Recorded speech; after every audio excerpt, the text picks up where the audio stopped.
Sir നമസ്കാരം. നമസ്കാരം. നമ്മൾ കുറച്ച് ദിവസമായി സാർ ഒന്ന് ഇരുന്നിട്ട്. അതെ സാർ, അപ്പം ഞാൻ ചോദിക്കാൻ ആഗ്രഹിക്കുന്ന ടോപ്പിക് എന്താണെന്ന് വെച്ച് കഴിഞ്ഞാൽ ഹാർട്ട് അറ്റാക്കിനെ കുറിച്ചാണ്.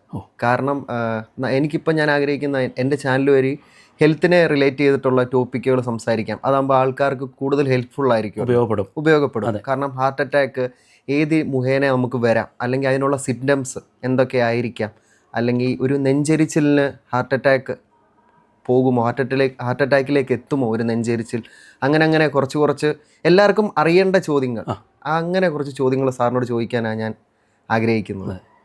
നമുക്ക് നെഞ്ചരിച്ചലിനെ പറ്റി പറഞ്ഞപ്പോൾ, ഈ നെഞ്ചരിച്ചൽ എപ്പോഴും സാധാരണക്കാരെ പോലെ തന്നെ ഡോക്ടർമാർക്കും എപ്പോഴും കൺഫ്യൂഷനുള്ളൊരു ഒരു രോഗാവസ്ഥയാണ് നെഞ്ചരിച്ചൽ. മിക്കവാറും സമയങ്ങളിൽ നെഞ്ചരിച്ചൽ നമ്മുടെ വയറിനകത്തുള്ള അസിഡിറ്റി, നമ്മൾ പറയില്ലേ, ഗ്യാസ് പ്രശ്നങ്ങൾ കൊണ്ട് ഉണ്ടാവുന്നതാണ് സാധാരണഗതിയിലുള്ള നെഞ്ചരിച്ചൽ. എന്നാൽ അത് 100% അത് ഒരു ഗ്യാസ്ട്രൈറ്റിസ് ആണെന്നോ അല്ലെങ്കിൽ ഒരു ഗ്യാസിൻ്റെ പ്രശ്നം കൊണ്ടാണെന്നോ പറയാൻ ആർക്കും സാധിക്കില്ലാത്ത ഒരവസ്ഥയിലാണ് ഇന്ന് നമ്മൾ ജീവിക്കുന്നത്. എല്ലാ നെഞ്ചുവേദനയും നെഞ്ചരിച്ചലും നമ്മൾ ആദ്യം അത് ഹൃദയ സംബന്ധമായതല്ല എന്ന് ഉറപ്പുവരുത്തണം. അപ്പോൾ ഒരു നെഞ്ചരിച്ചൽ നമുക്ക് നിസ്സാരമായിട്ട് എടുക്കാൻ സാധിക്കില്ല. സ്ഥിരമായിട്ട് നെഞ്ചരിച്ചൽ വരുന്നുണ്ടെങ്കിൽ തീർച്ചയായിട്ടും അത് ഡോക്ടറെ കാണുകയും അത് ഇവാലുവേറ്റ് ചെയ്യുകയും വേണം. പ്രായം, സെക്സ്, ഇതൊന്നും ഇതുമായിട്ട് ബന്ധപ്പെട്ട ഒരു വ്യത്യസ്തമായ കാര്യങ്ങൾ എന്ന് പറഞ്ഞാൽ നമുക്കതില്ല. ഈ പ്രായമുള്ളവർക്ക് നെഞ്ചരിച്ചിലുള്ളവർക്ക് ഹാർട്ട് അറ്റാക്ക് വരാവുള്ളൂ, പ്രായം കുറഞ്ഞവർക്ക് ഹാർട്ട് അറ്റാക്ക് വരില്ല എന്നൊന്നും പറയാൻ പറ്റുന്ന ഒരു സിറ്റുവേഷനിലല്ല ഇന്ന് നമ്മളുള്ളത്. 18 വയസ്സും 19 വയസ്സുള്ള കുട്ടികൾക്ക് മുതൽ 80 വയസ്സുള്ള ആൾക്ക് വരെ, അല്ലെങ്കിൽ 100 വയസ്സുള്ള ആൾക്കും ഹാർട്ട് അറ്റാക്ക് സംഭവിക്കാം. അതെ, പൊതുവെ സ്ത്രീകളിൽ ഹാർട്ട് അറ്റാക്ക് കാണുന്നില്ല. അതെ, കൂടുതലും ആണുങ്ങൾക്കാണ് ഹാർട്ട് അറ്റാക്ക്. ഒരു തമാശ മുഖേന വരുന്നുണ്ട്, പെണ്ണുങ്ങൾക്ക് ഹാർട്ടില്ല, അങ്ങനെയൊക്കെ കേൾക്കുന്നുണ്ട്. അതിൻ്റെ എന്താണ്? അങ്ങനെയല്ല, പല അസുഖങ്ങൾക്കും സ്ത്രീ പുരുഷ വ്യത്യാസങ്ങൾ ഉള്ളതുണ്ട്. അതായത് ചില അസുഖങ്ങൾക്ക് പുരുഷന്മാർക്ക് സാധ്യത കൂടുതലാണ്, ചില അസുഖങ്ങൾക്ക് സ്ത്രീകൾക്ക് സാധ്യത കൂടുതലാണ്. ഹാർട്ട് അറ്റാക്ക് പറഞ്ഞ പോലെ തന്നെ ഒരു ഹൃദയാഘാതം അല്ലെങ്കിൽ ഒരു ഹാർട്ട് അറ്റാക്ക് പുരുഷന്മാരിലാണ് കൂടുതലായിട്ട് വരാനുള്ള സാധ്യത ഉള്ളത്. അത് പഠനപ്രകാരം അങ്ങനെയാണുള്ളത്. അതിന് പല കാരണങ്ങളും ഉണ്ട്. അപ്പോൾ ഒരു ജസ്റ്റ് ഇപ്പം ചില സമയത്ത് എനിക്ക് വർക്കൗട്ട് കഴിഞ്ഞിട്ട് വരുമ്പോഴത്തേന്, നമ്മൾ ചെസ്റ്റ് വർക്കൗട്ട് ചെയ്തിട്ട് വരുമ്പോഴത്തേന് ഒരു പിറ്റേ ദിവസമൊക്കെ ആകുമ്പോഴത്തേന് എനിക്കൊരു ബോണിൻ്റെ പെയിനാണോ അതോ ചെസ്റ്റിൻ്റെ ഒരു ഗ്യാസ് ആയിരിക്കുമോ എനിക്ക് അറിയില്ല. ചില ദിവസങ്ങളിലൊരു വേദന. അപ്പോൾ അതെൻ്റെ ഫ്രണ്ട്സിനോട് ചോദിച്ചപ്പോഴും അവർക്കും അതുണ്ട്. ആ ഒരു ചെസ്റ്റ് വർക്കൗട്ട് ചെയ്യുന്ന ടൈമിൽ അവർക്കും വരുന്നുണ്ട്. അതൊരിക്കലും ഇതായിരിക്കില്ലല്ലോ. അത് ഇപ്പോൾ സ്റ്റീവൻ എന്ന് പറഞ്ഞാൽ സ്റ്റീവ് അത് നല്ലൊരു ഫിറ്റായ ഒരു മനുഷ്യനാണ്.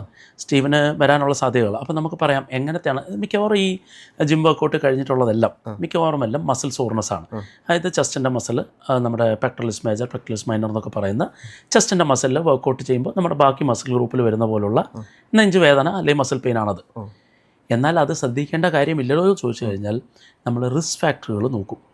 ഒരാൾക്ക് കുറച്ച് ചിലപ്പം പ്രായമുള്ള ആളാണ്, അയാൾക്ക് ഷുഗർ, പ്രമേഹത്തിൻ്റെ അസുഖമുള്ള ആളാണ്, ബ്ലഡ് പ്രഷറിൻ്റെ അസുഖമുള്ള ആളാണ്, പുക വലിക്കുന്ന ആളാണ്, മദ്യപാനമുള്ള ആളാണ്, സെഡൻറ്ററി ലൈഫ് സ്റ്റൈൽ, അതായത് ഒബീസിറ്റി, ഒരുപാട് പണികളൊന്നും എടുക്കാതെ തടിച്ച് നല്ല വണ്ണമുള്ള ഹൈ കൊളസ്ട്രോൾ ഉള്ള ആളാണെങ്കിൽ, അല്ലെങ്കിൽ ശക്തമായ ഫാമിലി ഹിസ്റ്ററി, അയാളുടെ ഫാദറോ ബ്രദേഴ്സോ സിസ്റ്റേഴ്സോ അമ്മയ്ക്കോ ആർക്കെങ്കിലും ഒരാൾക്ക് ചെറുപ്രായത്തിൽ പാരമ്പര്യമായിട്ട് ഹൃദയമുള്ള ആളുകളാണെങ്കിൽ അവർക്ക് തീർച്ചയായിട്ടും നമ്മൾ ഇവാലുവേറ്റ് ചെയ്യേണ്ടി വരും. എന്നാൽ എല്ലാ തവണയും ജിം അടിച്ച് നമുക്ക് നെഞ്ചുവേദന വരുന്ന സമയത്ത് പോയി കാണിക്കേണ്ട ആവശ്യമില്ല. എന്നാൽ ഇത്രയും നെഞ്ചുവേദന ഉള്ള ആൾക്കാർ, ഇത്രയും പ്രശ്നമുള്ള ആളുകളാണെങ്കിൽ തീർച്ചയായിട്ടും നമുക്ക് കാണിക്കണം. പിന്നെ ഈ നെഞ്ചുവേദനയ്ക്ക് തന്നെ ഒരു ടിപ്പിക്കൽ ചെസ്റ്റ് പെയിൻ എന്ന് പറയും, ഒരു ഹാർട്ട് അറ്റാക്കിൻ്റെ ടിപ്പിക്കൽ ചെസ്റ്റ് പെയിൻ. അതിപ്പോൾ ഞാൻ പറഞ്ഞു കഴിഞ്ഞാൽ ഒരു തെറ്റിദ്ധരിക്കപ്പെടാനും പാടില്ല. സാധാരണ ഗതിയിൽ നമ്മൾ പറയുന്നത് ഇടത്ത് കൈയിലോട്ട് നെഞ്ചുവേദന വന്ന് ഇടത്ത് കൈയിലോട്ട്, കഴുത്തിലോട്ട്, പുറത്തോട്ട് തുടർച്ചയായി ഇങ്ങനെ വന്നു പോയിക്കൊണ്ടിരിക്കുന്ന ഒരു ഭാരം വെച്ച പോലുള്ള വേദന, ഇതൊക്കെയാണ് പൊതുവെ. വേദന മാറാതിരിക്കുക, വന്നു പോയിക്കൊണ്ടിരിക്കുക, അതിൻ്റെ കൂടെ ശക്തിയായ ക്ഷീണം കാര്യങ്ങളൊക്കെ വരുന്നതാണ് ഒരു ടിപ്പിക്കൽ ഹാർട്ട് അറ്റാക്ക് എന്ന് പറയുന്നത്. ചിലപ്പോൾ കഴുത്തിലോട്ട് വരെ വേദന വരാം. എന്നാൽ ഒരുപാട് എട്ടിപ്പിക്കൽ പെയിൻസ് ഉണ്ട്. ടിപ്പിക്കലായിട്ട് വരണമെന്നില്ല.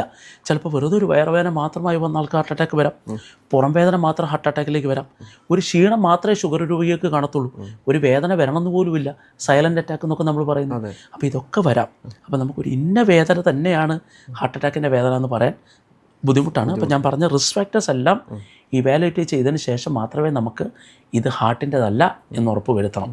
സാർ, ഇപ്പോൾ പൊതുവേ ആൾക്കാരിലേക്ക് ചിലപ്പോൾ വന്നു പോയി കാണാം, ഹോസ്പിറ്റലിൽ പോവാതെ തന്നെ അവർ വീട്ടിൽ ഇരുന്നുകൊണ്ട് തന്നെ ജസ്റ്റ് ഒരു പെയിൻ വന്നിട്ട് കുഴപ്പമൊന്നും ഇല്ലാതെ അങ്ങനെ പോയിട്ടുള്ളവർ കാണാം.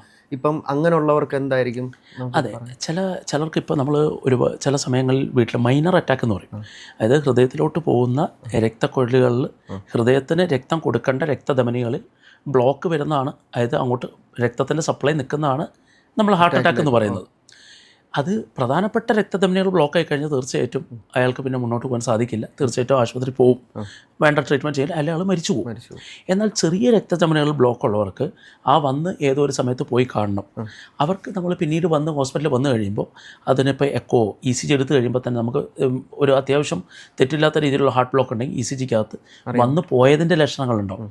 പിന്നെ അങ്ങനെയുള്ള ആൾക്കാർക്ക് എക്കോ, TMT, പിന്നെ ആൻജിയോഗ്രാം ഇതൊക്കെ ചെയ്ത് കഴിയുമ്പോൾ നമുക്ക് വ്യക്തമായിട്ട് മനസ്സിലാവും ഇയാൾക്ക് വന്നതാണോ പോയതാണോ എന്നുള്ളത് തിരിച്ചറിയാൻ സാധിക്കും. പക്ഷേ തീർച്ചയായിട്ടും റിസ്ക് ഫാക്ടറുകൾ ഉണ്ടെങ്കിൽ ഇവാലുവേറ്റ് ചെയ്യുക തന്നെ വേണം.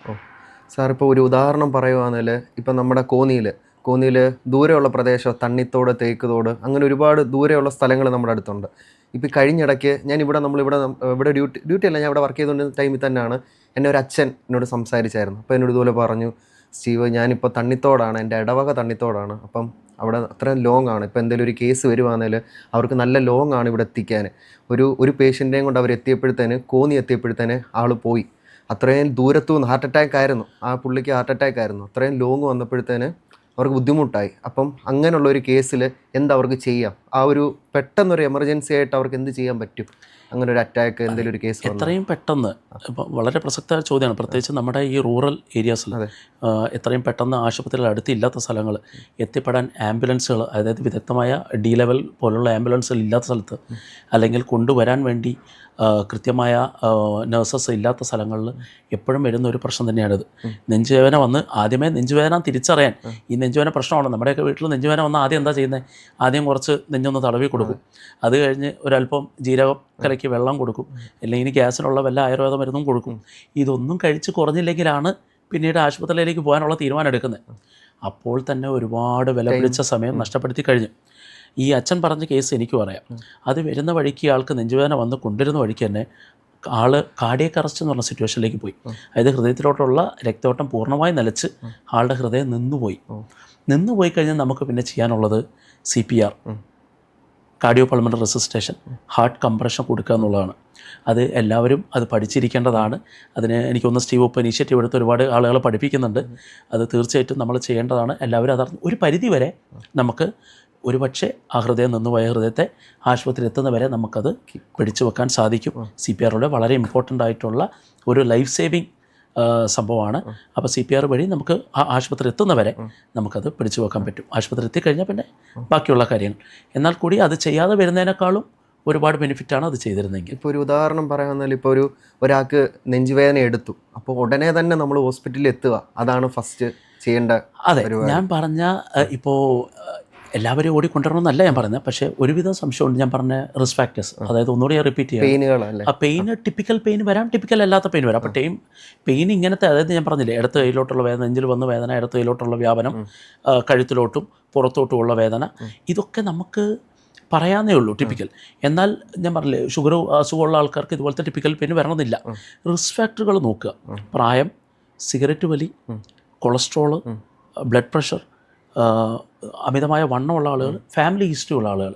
ഇപ്പോൾ ഇങ്ങനെയുള്ള ആളുകളിൽ തീർച്ചയായിട്ടും നെഞ്ചുവേദന നമ്മൾ അങ്ങനെ സിമ്പിളായിട്ട് മാറ്റി വെക്കാൻ പറ്റുന്നതല്ല. മിക്കവാറും അത് ഗ്യാസിൻ്റെ പ്രശ്നങ്ങളായിരിക്കും, മിക്കവാറും അത് അസിഡിറ്റി ആയിരിക്കും, അത് പ്രശ്നമല്ല. പക്ഷേ ഇത് ഹൃദയത്തിൻ്റെ ആണെങ്കിൽ തീർച്ചയായിട്ടും അത് ഒരു ഡേഞ്ചറായ അവസ്ഥയിലോട്ട് പോകും. അപ്പോൾ എത്രയും പെട്ടെന്ന് ആശുപത്രിയിൽ നോക്കുക എന്നുള്ളത് തന്നെയാണ്. ആശുപത്രിയിൽ എത്തിച്ചാൽ പോലും ഡോക്ടർമാർക്ക് പോലും നമുക്ക് പോലും പലപ്പോഴും ഒരു ECGക്കകത്ത് മാറ്റം തുടക്കത്തിൽ വന്നോളണമെന്നില്ല. നിങ്ങൾ എത്രയും പെട്ടെന്ന് ആശുപത്രിയിൽ കൊണ്ടുവന്നു കഴിഞ്ഞാൽ ഒരു ECG മാത്രമല്ല ഒരു ഹാർട്ട് അറ്റാക്കിൻ്റെ തിരിച്ചറിയണം. അപ്പോൾ എല്ലാവരും ചോദിക്കും ECG കുഴപ്പമൊന്നുമില്ലല്ലോ എന്ന്. അതൊരു തെറ്റായ ധാരണയാണ്. ECGയിൽ കുഴപ്പം വരണമെന്നില്ല ആദ്യത്തെ ഘട്ടങ്ങളിൽ. മേജറായിട്ടുള്ള പ്രധാനപ്പെട്ട ഹൃദയധമനികളിൽ ബ്ലോക്ക് ഉണ്ടെങ്കിൽ ECGക്കകത്ത് മാറ്റങ്ങൾ കാണും. എന്നാൽ മൈനർ ആണെങ്കിലും തുടക്കത്തെ ഫേസിലാണെങ്കിലും ECGക്കകത്ത് മാറ്റങ്ങൾ കാണണമെന്നില്ല. അങ്ങനെ വരുമ്പോൾ സീരിയൽ ECGs, 1 മണിക്കൂർ കഴിഞ്ഞുള്ള ECG, 2 മണിക്കൂർ കഴിഞ്ഞുള്ള ECG, അതിന് പുറമെ ട്രോപ്പോണിൻ എന്ന് പറയുന്ന ടെസ്റ്റ്, ഇതൊക്കെ ചെയ്തിട്ടാണ് നമ്മൾ ഈ എറ്റിപ്പിക്കൽ ഹാർട്ട് അറ്റാക്ക് തിരിച്ചറിയാൻ സാധ്യതയുള്ളത്. ടിപ്പിക്കൽ ഹാർട്ട് അറ്റാക്ക് എപ്പോഴും ECGക്കകത്ത് തിരിച്ചറിയാൻ സാധിക്കും. സാർ, അതുപോലെ തന്നെ ഇപ്പം നമ്മൾ വെള്ളത്തിൽ, ഇപ്പം നീന്തൽ അറിയാത്ത ഒരാൾ വെള്ളത്തിൽ പോയി വെള്ളം കുടിച്ചു കഴിഞ്ഞാലും നമ്മൾ ഹാർട്ടിനോടായിരിക്കും, അതോ ആ വെള്ളം നമുക്ക് ശ്വാസതടസ്സം കണ്ടിട്ടില്ല, അപ്പം അതെങ്ങനെ ആയിരിക്കും സാർ? ഇപ്പം നമ്മൾ പ്രസ് ചെയ്ത് കളഞ്ഞ് ബ്രീത്ത് കൊടുത്ത് സ്റ്റാർട്ടാകുമോ, അതോ അതിൻ്റെ ഒരു കാര്യം എങ്ങനെ? അത് നമ്മുടെ ആളുകളുടെ ഇടയിലൊക്കെ ഉള്ളൊരു തെറ്റിദ്ധാരണയാണ്, മുങ്ങിക്കഴിഞ്ഞാൽ നമ്മൾ പുറത്തിറക്കി കഴിഞ്ഞാൽ ആദ്യം വയറ് പ്രസ് ചെയ്ത് വെള്ളം കളയാന്നുള്ളത്. അതല്ല നമ്മൾ ചെയ്യേണ്ടത്. മുങ്ങിയ ഒരാളെ രക്ഷപ്പെടുത്തി കഴിഞ്ഞാൽ അയാളുടെ ഹൃദയം നന്നായി നമ്മൾ പൾസ് നോക്കും. പൾസ് നോക്കി ഹൃദയം നിന്നിട്ടുള്ളതാണെങ്കിൽ ഏറ്റവും പ്രധാനം വയറിൻ്റെ അകത്തുള്ള വെള്ളം കളയുന്നതിനേക്കാളും പ്രധാനം നിന്ന ഹൃദയത്തെ തിരിച്ചു കൊണ്ടുവരിക എന്നുള്ളതാണ്. ഇതേപോലെ തന്നെ ഹാർട്ട് നിന്നുപോയ കാർഡിയക് അറസ്റ്റ് സിറ്റുവേഷൻ തന്നെയാണ് അവിടെയും പ്രധാനം ഹാർട്ട് കംപ്രഷൻ തന്നെയാണ്. CPR കൊടുക്കുക, ഹാർട്ട് കംപ്രഷൻ കൊടുക്കുക. വയറിലുള്ള കംപ്രഷൻ അല്ല പ്രധാനം, വയറിലുള്ള വെള്ളം പുറത്ത് കളയുക എന്നുള്ളതല്ല പ്രധാനം, ഹൃദയത്തെ വീണ്ടും തിരിച്ചു കൊണ്ടുവരിക എന്നുള്ളത് തന്നെയാണ് പ്രധാനം. ബാക്കി പിന്നെ ഹൃദയം തിരിച്ചു കിട്ടിയതിന് ശേഷമാണ് സെയിം പ്രിൻസിപ്പിൾ, ഒരു വ്യത്യാസമില്ല. ഹാർട്ട് നിന്ന് കഴിഞ്ഞാൽ ഏതൊരവസ്ഥയായാലും, അതൊരു ആക്സിഡൻ്റൽ ഹാർട്ട് നിന്നാലും, ഹാർട്ട് അറ്റാക്കിൽ ഹാർട്ട് നിന്നാലും, ബ്രെയിൻ സ്ട്രോക്കിൽ ഹാർട്ട് നിന്നാലും, മുങ്ങി മരിക്കുമ്പോൾ ഹാർട്ട് നിന്നാലും പ്രിൻസിപ്പിൾ സെയിം ആണ്. നമ്മൾ CPR കൊടുക്കുക എന്നുള്ളതാണ്. പൾസ് നോക്കുക, പൾസ് ഇല്ലെങ്കിൽ CPR കൊടുക്കുക. ഓക്കെ. അതുപോലെ തന്നെ വർക്കൗട്ടിൻ്റെ ഇടയിലും ഇതുപോലെ തന്നെ ഒരുപാട് ആൾക്കാരുടെ അത് തന്നെ ഈ കഴിഞ്ഞിടയ്ക്കൂടെ ഞാൻ ഒരെണ്ണം കണ്ടു. ഓൾറെഡി നമ്മളിതൊന്നും സംസാരിച്ചതാണ്, പക്ഷെ എന്നാലും ഇത് സംസാരിക്കാതിരിക്കാൻ വയ്യ. കാരണം മെയിൻ ഒരു ഘടകമാണ് സാർ ഒരു വർക്കൗട്ടിന്റെ ഇടയിലുള്ള മരണങ്ങൾ. വർക്കൗട്ടിന്റെ ഇടയിലുള്ള പ്രധാനപ്പെട്ട മരണം നമ്മുടെ പുനീത് രാജ്കുമാർ. അതെ തന്നെ, ആ സാർ ഒരു കന്നഡ നമ്മുടെ ഫിലിം സ്റ്റാർ ആയിരുന്ന, വളരെ ഫിറ്റ് ആയിരുന്ന പുനീത് രാജ്കുമാറിന്റെ മരണം പോലും ഷൂലേസ് കെട്ടിക്കൊണ്ടിരുന്നപ്പോഴാണ് ഫ്രണ്ടിലോട്ട് മറിഞ്ഞത്. അപ്പോൾ അത് എല്ലാവരും ഷോക്കിംഗ് ആയിരുന്നു. അപ്പോൾ അതാ ഞാൻ പറഞ്ഞത്, മുൻപുള്ള ഫിറ്റ്നസ്സോ ആളുടെ പ്രായമോ ഒന്നും ഇതിനൊരു തടസ്സമല്ല ഹൃദയം നിന്നുപോകാൻ. പല കാരണങ്ങൾക്കുണ്ടായിരിക്കാം, ഇത് മാത്രമാവണമെന്നില്ല. കഴിക്കുന്ന മരുന്നുകൾ ഇപ്പോൾ സ്ത്രീകളിൽ വരില്ല എന്ന് നമുക്ക് പറയാൻ പറ്റില്ല. സ്ത്രീകളിലുള്ള ഹോർമോൺ വ്യതിയാനങ്ങൾ, അമിതമായ ഷുഗർ പ്രശ്നങ്ങളൊക്കെ ഉള്ള സ്ത്രീകൾക്കും യങ്ങായിട്ടുള്ള സ്ത്രീകൾക്കൊക്കെ വരാം. അപ്പോൾ ഒരാൾക്കും വരില്ല എന്ന് തീർത്ത് പറയാൻ നമുക്ക് സാധിക്കില്ല. അപ്പോൾ ഏത് ഹാർട്ട് അറ്റാക്ക് വന്നാലും ഹൃദയം നിന്ന് പോയി കഴിഞ്ഞാലും പൾസ് ചെക്ക് ചെയ്യുക, CPR സ്റ്റാർട്ട് ചെയ്യുക എന്നുള്ളതാണ് ഏറ്റവും പ്രധാനപ്പെട്ട കാര്യം. അത് നമ്മുടെ സിറ്റുവേഷൻ മാറി, ഹൃദയം നിന്നാൽ പിന്നെ സിറ്റുവേഷൻ മാറി. ഓക്കെ സാർ, ഇപ്പോൾ സംസാരിച്ച പോലെ തന്നെ ഇനിയും തുടർന്നുള്ള വീഡിയോയ്ക്കകത്തൂടെ നമുക്ക് കാണിച്ചു കൊടുക്കാം എങ്ങനെയായിരിക്കാം ഒരു ഹാർട്ട് അറ്റാക്ക് വന്ന ഒരാൾക്ക്. ഇപ്പോൾ ഒരു വീട്ടിൽ വെച്ച് ഒരു ഹാർട്ട് അറ്റാക്ക് സംഭവിച്ചു, എങ്ങനെ അത്രയും നേരം കൊണ്ട് നമുക്ക് ഹോസ്പിറ്റലിൽ ആളുടെ ജീവൻ നിലനിർത്തിക്കൊണ്ട് എങ്ങനെ ഹോസ്പിറ്റലിൽ എത്താം എന്നുള്ള കാര്യങ്ങൾ പോകാൻ നമുക്ക് കാണിച്ചു. സ്റ്റീവ് ഓൾറെഡി അതിനകത്ത് ഒരുപാട് ഇൻവോൾവ് ആണ്, ഒരുപാട് ട്രെയിനിങ്ങൾ സ്റ്റീവ് കൊടുക്കുന്നുണ്ട്. അതെ അതെ, എനിക്ക് അങ്ങനെ തന്നെ തുടർന്ന് പിന്നെ എനിക്ക് കുറേ കാര്യങ്ങൾ പഠിക്കാൻ പറ്റി. എക്സലന്റ്. അതെ, അപ്പം ഒരു ജീവൻ രക്ഷാ കാര്യങ്ങളാണ്. അത് തന്നെ എൻ്റെ പ്രായമുള്ളവർക്കും മെഡിസിൻ ഫീൽഡിൽ അല്ലാത്തവർക്കും ജസ്റ്റ് ബേസിക് ആയിട്ട് ലൈഫിനെ കുറിച്ച് അറിഞ്ഞിരിക്കേണ്ട കാര്യങ്ങൾ തീർച്ചയായിട്ടും ഒന്ന് പറഞ്ഞു കൊടുക്കണം എനിക്ക് എല്ലാവർക്കും വേണ്ടി. തീർച്ചയായിട്ടും. Okay sir, thank you sir, നല്ലൊരു ഇൻഫർമേഷൻ ആയിരുന്നു തന്നത്. Thank you.